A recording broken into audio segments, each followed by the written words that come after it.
입동도 지나 조금씩 겨울로 가고 있는 요즘 우리는 코로나19 7차 재유행을 맞았고 또 여기에 독감 유행도 겹쳤는데요. 북한도 별반 다르지 않은 상황입니다. 2018년 겨울에 독감 유행으로 큰 곤욕을 치렀던 탓에 이번엔 주민들의 방역의식 강화를 특히 강조하고 나섰는데요. 하지만 코로나19처럼 독감 백신 접종 얘기는 전혀 나오질 않고 있습니다. 독감 경계령이 떨어진 북한의 모습, 요즘 북한은 첫 소식으로 준비했습니다.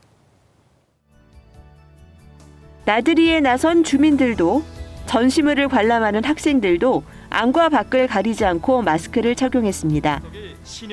북한은 지난달 독감과 코로나19 동시 유행에 대비해 모든 주민에게 마스크 착용을 권고했고 한편으론 미국 등 세계 각지의 전염병 상황도 지속적으로 전하고 있습니다.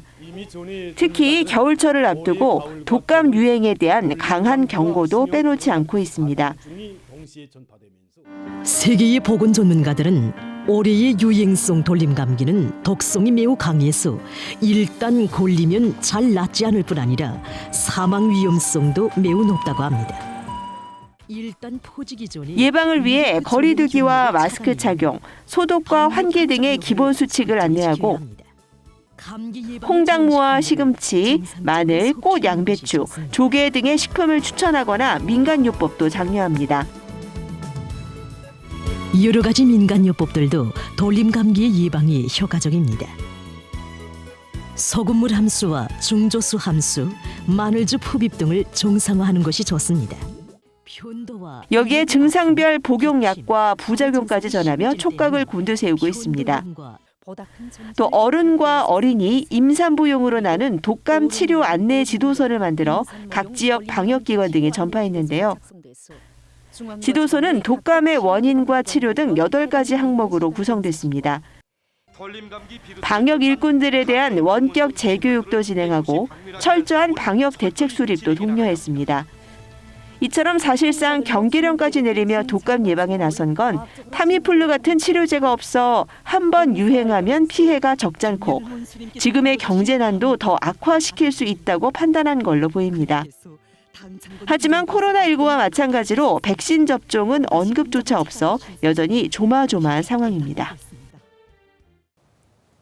툭하면 각종 행사와 사업에 동원되기 일쑤인 북한 주민들이지만 그래도 여가 생활을 즐길 여유는 있기 마련입니다.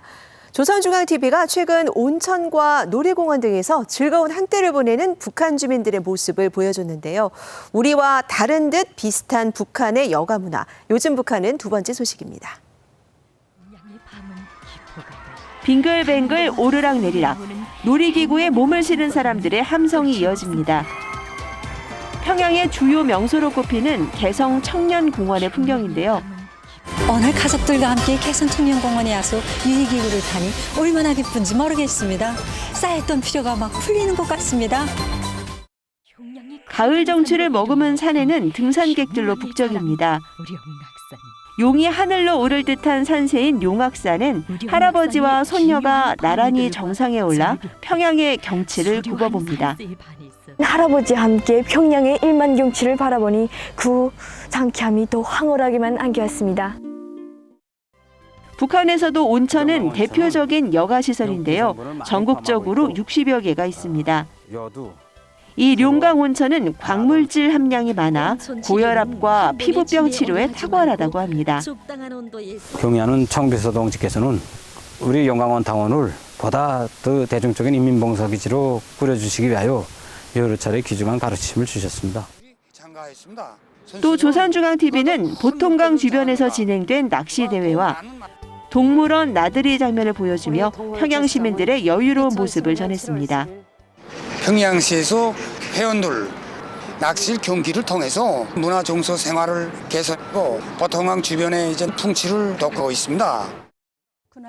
주민 누구나 휴식을 즐길 수 있다며 문화 정서 생활 확대를 독려하는 북한. 하지만 역시 비용과 접근성 등의 이유로 이런 여가 생활을 즐길 수 있는 사람들은 제한된 걸로 보입니다. 서민들이 가기에는 조금 많이 부담스러운 가격입니다. 중산층 이상 되는 사람들이나 가지 단체로 한 번씩 기관기업소들에서 조직을 해서 가는 경우도 있습니다. 김정은 위원장은 집권 뒤 핵과 미사일 개발에 총력을 기울이는 한편 각종 휴양지 건설에도 관심을 보이며 주민들을 다독이고 업적으로 내세우고 있습니다.